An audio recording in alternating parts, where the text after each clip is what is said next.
Bonjour et bienvenue sur KTV en direct à la télévision, à la radio et sur les réseaux sociaux pour ce temps de parole consacré à la délinquance et ce baromètre qui est sorti. Et pour en parler, nous recevons Bakar Atoumani d'Alliance Police. Bonjour. Bonjour à tous les Mahorais, les Mahoraises, à mes filles qui sont aussi en vacances ici, à toi Nounos. Ah bah, c'est une bonne nouvelle. Merci d'être là. On va parler de ce baromètre de la délinquance. Les chiffres sont sortis. Ils sont pas bons.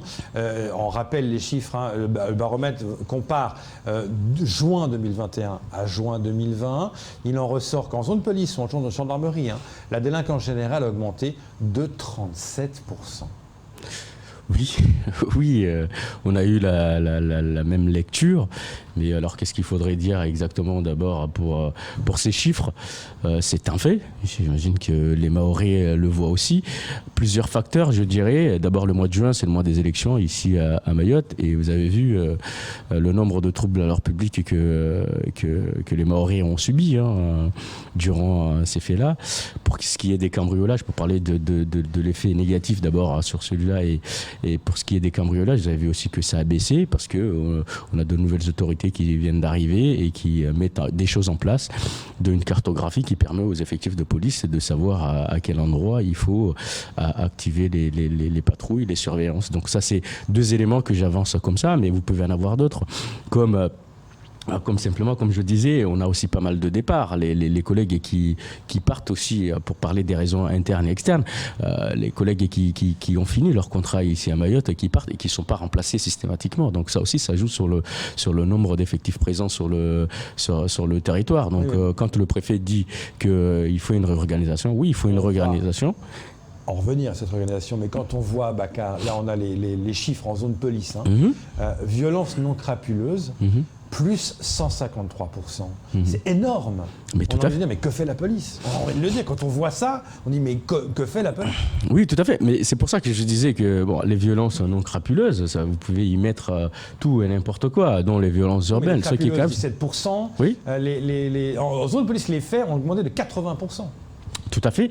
Alors, encore une fois, les facteurs, je veux dire, il faut aller plus loin parce que là encore, on a de nouvelles autorités qui viennent d'arriver. Il faut laisser le temps à ceux qui arrivent de faire le bon diagnostic et de mettre en place des outils nouveaux qui permettront d'avoir des élans pour mieux servir les Mahorais. On ne peut pas avoir des résultats tout de suite, même si aujourd'hui encore, si on regarde bien, il y a quand même beaucoup d'interpellations de ces auteurs-là. Et j'en profite d'ailleurs pour signaler qu'il y a aussi davantage de peines de prison, même si ce n'est pas de longue durée, mais il y a pas mal de peines de prison. Et ça, c'est important aussi pour motiver nos collègues dans le cadre de leur action de police, de sécurité. Donc non, il y a des choses qui sont faites, mais c'est vrai que pour du résultat, il faut un peu plus. Il faut attendre un peu. Il faut laisser le temps peut-être à ceux qui arrivent de profiter de toutes les stratégies qui sont mises en place pour aller de l'avant et mieux servir les Mahorais. Mais là, vous avez sorti un argument important. Vous avez souvent dit que la justice ne fait pas son travail, que ce n'est pas assez ferme. Là, vous êtes en train de dire que ça change. Que la justice entraîne d'aller dans votre sens. C'est ce que le procureur avait dit, d'être plus ferme. Là, vous dites que ça commence à aller mieux. Tout à fait. D'ailleurs, avec le nouveau DTPN, je ne vais pas le citer ici parce que sinon les gens vont dire « Ah, il est encore en train d'ensasser ». Mais quand les gens font de bonnes choses, il faut le dire. Il y a des réunions régulières entre nos autorités et ceux de la justice. Et il est vrai aussi que peut-être qu'il y a un travail qui est fait sur le volet procédural pour faire en sorte à ce que les affaires tiennent. Et on va au bout et on a davantage de peines d'emprisonnement et davantage des cibles, des gens qui sont ciblés parce qu'on sait que eux sont des réels fauteurs de troubles, donc on vise aussi des têtes. Des leaders négatifs, si je puis dire. Et donc ça aussi, c'est quelque chose qui permettra par la suite, et j'en reste persuadé, d'ici septembre, octobre, on aura de bons résultats ici à Mayotte. Mais il ne faut pas oublier qu'il y a encore peu, comme je le dis, il y a eu les élections. Les deux tours, c'est toujours compliqué à Mayotte, les élections. Ça joue un rôle entre élections et délinquance qui augmente? A priori, on constate que quand il y a les élections, on a davantage de caillassage davantage à droite, à gauche. Alors c'est pas moi qui le dis, mais ça se voit en tout cas. Bon, La BAC-NUI... les chiffres sont là. Oui, bien sûr. La BAC-NUI a davantage interpellé à Tsunzu qu'à Kaweni. Nos collègues du GSP sont le fruit d'ailleurs, c'est très peu le matin. Le matin, c'est souvent Doujani, mais le soir, c'est régulier. Et on a quand même des barrages de mômes qui c'est ça. Des trucs et tout à fait. Les gens en ont marre, mais c'est tout le temps. Hier, il y a encore eu on n'est plus en période d'élection. Mais hier, il y a encore eu hier dimanche. Il y a eu encore des caillassages à 18h sur la route à Tsunzu. Oui, mais bien sûr. C'est pour ça que nous, on pense que dans tous les cas, attendre que la police soit celle qui réalise le tout et le tout, là, c'est compliqué. Il faut aussi, comme on le dit souvent, qu'en plus de l'action de police, cette action soit complétée par les parents, par les associations, et ça, c'est pareil, c'est le même sujet. Ne serait-ce qu'au niveau du témoignage. Pourquoi les gens ne viennent pas témoigner? Ce sont les mêmes jeunes de Tsunzu. Moi, je vous dis, en BAC-NUI, on intervient à Tsunzu, non loin de la mosquée. On a des jeunes qui cassent les forces de police et les véhicules qui passent. On a des adultes qui sont là. Alors, qui est responsable de qui? Pourquoi les gens ont peur de dire que c'est le fils d'un tel qui était là et que par la suite, ils soient interpellés? Pourquoi? La question que je pose, ce n'est pas aux autorités, c'est aux Mahorais, à ceux qui vivent à Mayotte. Attention, je ne fais pas de distinction entre aux Mahorais, à ceux qui vivent à Mayotte, qui constatent ces faits-là et qui connaissent ces jeunes-là et qui ne le disent pas. J'ai été sur place. Ils laissent faire. Tout à fait. Non, mais alors qu'on met la faute sur les parents. On dit souvent aux parents, occupez-vous de vos mômes. Et là, vous dites, ouais, mais il y a quand même des adultes qui étaient là. Quoi. Il y a des adultes qui étaient là. Alors nous, on a aujourd'hui, on a la chance d'avoir des véhicules qui sont blindés. Bien on sûr. Est un minimum protégé. Donc pour aller au contact de ces jeunes, et ça se fera de toute manière, les Mahorais peuvent avoir confiance en la police nationale, les collègues Mahorais qui sont là, les Mzougou qui sont là, les Entiers qui sont là, tous ceux qui sont là, ils iront au contact et on en interpellera davantage. Avant, c'était pas le cas et de plus en plus, plus on va avancer, plus on va en interpeller et la fermeté gagnera cette île. C'est comme ça que ça va se passer. Ouais. Il n'y aura pas d'histoire. C'est ainsi. Justement, Bakar, quand on regarde aujourd'hui, c'est vrai que tout le monde parle beaucoup de cette réponse pénale parce que la plupart de ces enfants, enfin, comme on peut les appeler, ils sont mineurs. Donc à chaque fois, la réponse pénale ne vient pas avec la fermeté justement qu'on attend. Et tout le monde est d'accord pour dire tant qu'aujourd'hui on ne les sortira pas du circuit sur la route, parce qu'on n'a pas ce centre fermé, Bakar. Donc, et tous les élus qui sont là, tous les ans, quand on voit, on veut ce centre fermé pour ces jeunes-là, parce qu'ils sont mineurs, on doit les sortir du circuit. Mais à chaque fois, c'est un cercle vicieux, c'est ça. Voilà, donc vous retournez sur le terrain, vous interpellez, la réponse pénale ne vient pas, le lendemain, vous réinterpellez le même jeune. Donc, est-ce que c'est pas ce centre fermé finalement qui apportera un peu de souffle à nos rues? Ah, merci pour le souffle. Et même moi, j'en ai besoin parce que nos collègues nous le disent réellement.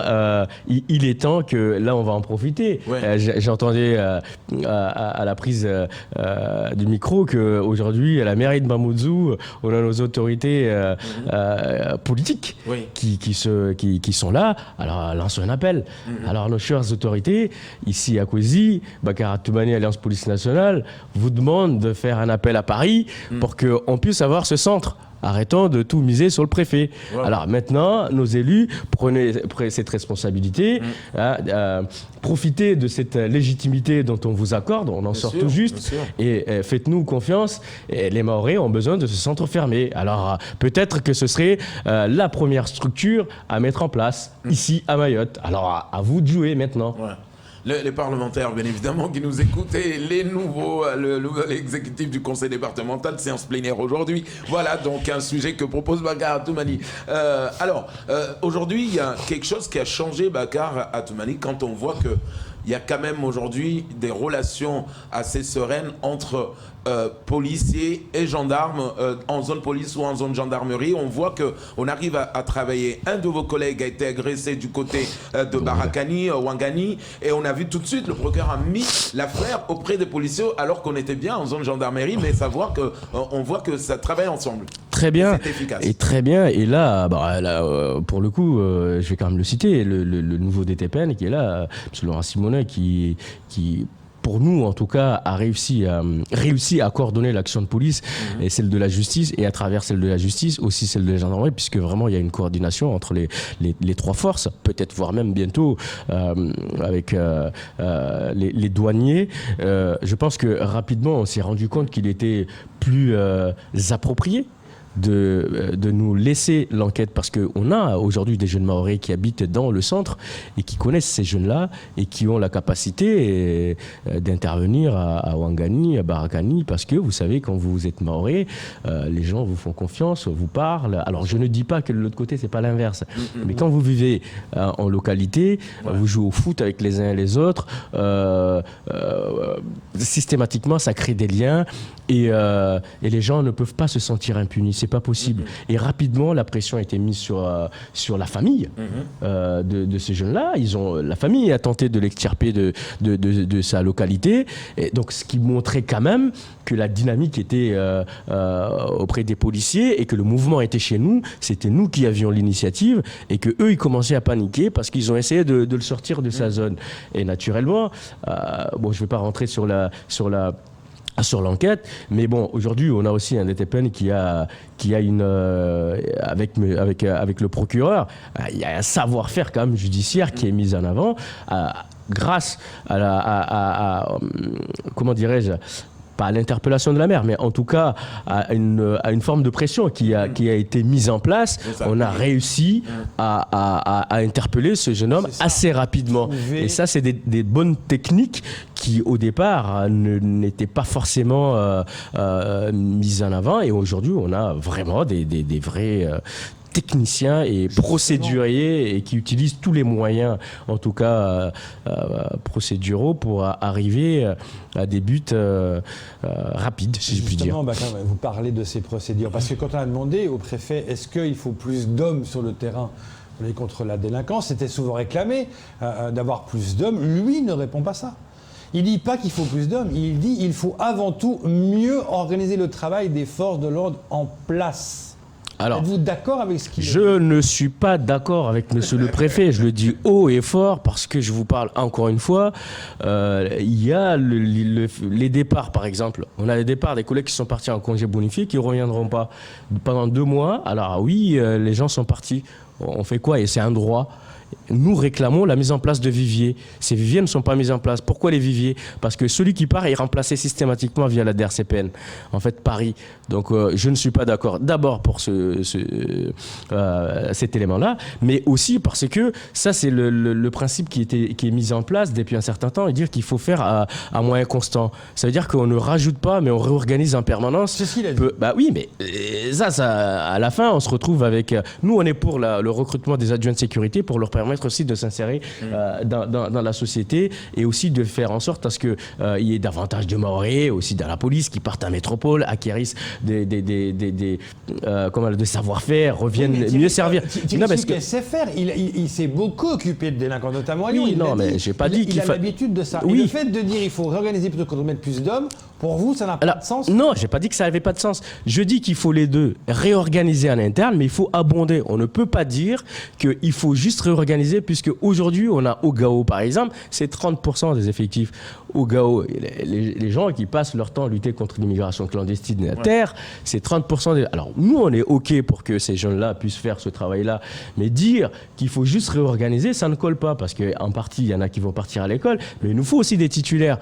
Réorganiser jusqu'à quand ? Oui, il faut réorganiser, mais il faut aussi abonder. On a aussi des départs en retraite. Réorganiser, mais réorganiser comment ? On laisse les départs en retraite, on met que des jeunes ADS, à un moment donné, on va avoir que des ADS devant. Donc non, ça ne peut pas coller si on continue que comme ça. Il faut les deux. Il faut réorganiser, il faut aussi abonder. Et il ne faut pas oublier que nous, Alliance Police Nationale, nous soutenons aussi l'idée selon laquelle nos jeunes Mahorais, comme moi qui étaient à métropole et qui ont acquis des responsabilités en métropole et qui sont en capacité aussi de relier Mayotte, la métropole et les affaires judiciaires dans les villages et ici à Mamoudzou ou être des relais chez les gendarmes, il faut qu'à un moment donné, ils rentrent. Donc réorganiser. Ça, vous l'avez réclamé souvent. Oui, donc c'est un vrai problème que vous avez dit. Ceux qui viennent ici ne connaissent pas forcément Mayotte alors qu'eux connaissent les codes. Et donc réorganiser. Non, mais c'est la réalité. Mais c'est une réalité. Et c'est pour ça que j'en profite d'ailleurs pour saluer l'initiative qui a été celle de nos autorités en disant la journée de la police nationale, le 9 juillet, d'ailleurs, je vous en ai parlé, à dire il faut l'organiser une première à Mayotte. Ça nous a permis à quoi? De ressouder les liens à tous les fonctionnaires de police, de ressouder les liens entre la préfecture et les fonctionnaires de police, de montrer aux autorités que le travail est fait en rendant hommage aux morts, donc l'esprit de corps était là, en félicitant aussi ceux qui se sont distingués, mais aussi en montrant que Mayotte aussi, c'est la République. Ce qui se passe à Métropole se passe en même temps à Mayotte. Donc ça, on le doit aujourd'hui au niveau TTPN, donc les nouvelles autorités qui sont là, qui ont pris cette initiative, et c'est aussi mettre à Mayotte en avant. Et c'est aussi notre objectif. Camar. Alors, on va revenir un peu. C'est vrai que Bakar, il y a un truc, en tout cas du côté de l'Alliance Police, que vous réclamez aussi depuis longtemps. Quand on voit aujourd'hui que vous réclamez ne serait-ce qu'un bâtiment, un vrai commissariat aujourd'hui, est-ce que là, avec pareil, les autorités nouvelles qui sont arrivées, les équipes qui viennent d'arriver, est-ce que toujours vous continuez ce combat à dire quand même un vrai hôtel de police, je sais pas moi, un commissariat, un vrai, est-ce qu'il verra le jour un jour ce projet? Alors on nous a dit dans 10 ans, bon moi je serai plus là je pense. Dans 10 ans. Je serai loin, oui. Donc, non, mais c'est oui, d'ici a priori, je dis bien, il disait même Castaner. Oui, bien sûr, tout le monde en parle. Mais là aussi, avant d'arriver à ce nouveau bâtiment, moi je pense que il y a une problématique de besoin avant d'aller sur l'intérêt, parce que sinon les gens vont se dire ah oui, mais ils pensent qu'à eux. Nous, ce qu'on veut, c'est d'abord servir, abonder, réorganiser comme ils veulent, prendre nos collègues qui sont à la formation, les mettre à côté de nous, avoir un vrai centre de formation pour que les policiers puissent acquérir les réflexes. Là, il y a un projet à nouveau avec le... C'est pour ça que je disais tout à l'heure, il faut laisser aussi les stratégies du nouveau DTPN se mettre en place, de faire tirer les collègues la nuit, c'est-à-dire que procéder à des formations, pour ceux qui sont en nuit, GSP, BAC, avoir les réflexes de travail la nuit, comment intervenir là. Et ça, c'est des choses... Est-ce qu'on va arriver à Mayotte sans caillassage? Est-ce qu'on peut... Aujourd'hui, ça semble fou de dire, parce que c'est tout le temps, hein, tous les jours. Est-ce qu'on peut y arriver de dire maintenant c'est fini? Parce qu'on a l'impression qu'on est dépassé. Ah non, dépassé, je ne valide pas ça, parce que moi-même j'étais détaché syndical. Aujourd'hui, je me suis remis sur le terrain pour montrer aux uns aux autres que ça ne se passera pas comme eux ils l'entendent. Et je vous dis ici encore que tous nos collègues qui sortent dehors quand ils sont équipés, ils n'y vont pas en se disant non, c'est trop compliqué, on est débordé. Non, c'est l'inverse. La détermination est là. Et là, on a encore des gens qui nous soutiennent. Ce qu'il nous faut, c'est aussi des jeunes dynamiques qui viennent abonder nos effectifs et sortir de l'unique réorganisation et de la constance des effectifs ici à Mayotte et de la constance d'abonder les services de lutte contre l'immigration. La sécurité publique, l'ordre public sont des enjeux ici à Mayotte. La formation est un enjeu aussi à Mayotte. Et ça participe, s'il y a toutes ces thématiques-là dans la police nationale, c'est pas moi qui l'ai inventé, c'est des réels besoins pour que la sécurité soit effective. Ici. Justement, il y a un outil, Bakar, on n'en parle pas assez. En tout cas, du moins, je trouve qu'on n'en parle pas du tout. Les RG, aujourd'hui, enfin, on les appelle plus les RG, mais est-ce que ça aussi, c'est pas par là aussi qu'il faut continuer à former, à abonder, comme vous le dites, pour qu'on puisse aujourd'hui rapidement avancer en matière d'enquête? Oui, mais c'est pour ça, ça encore, c'est un projet du nouveau... Bon, il va falloir que vous l'invitiez un jour pour qu'il vienne vous dévoiler, parce que pour le coup, tous ces sujets-là, nous, on a été reçus, on les a abordés, et je peux vous dire que ça, il lui tient à cœur. C'est quelqu'un qui maîtrise l'ordre public et qui sait comment ça se passe. Et aussi, il y a quelque chose qui nous échappait au début, c'est la caractérisation des infractions. Et lui, il apporte son savoir-faire dans le domaine pour faire tenir les affaires. Et ça, c'est important qu'avant, on parlait de formation, avant d'intervenir à tel endroit, quand vous avez raison, vous avez définitivement raison, même auprès de la justice. On n'est pas en train de se dire, ah, peut-être que... Non, les choses sont carrées. Dès le début jusqu'à la fin, c'est carré. C'est pour ça qu'on a davantage aussi de fermeté au niveau de la justice. Donc non, ce que Oui, allez-y.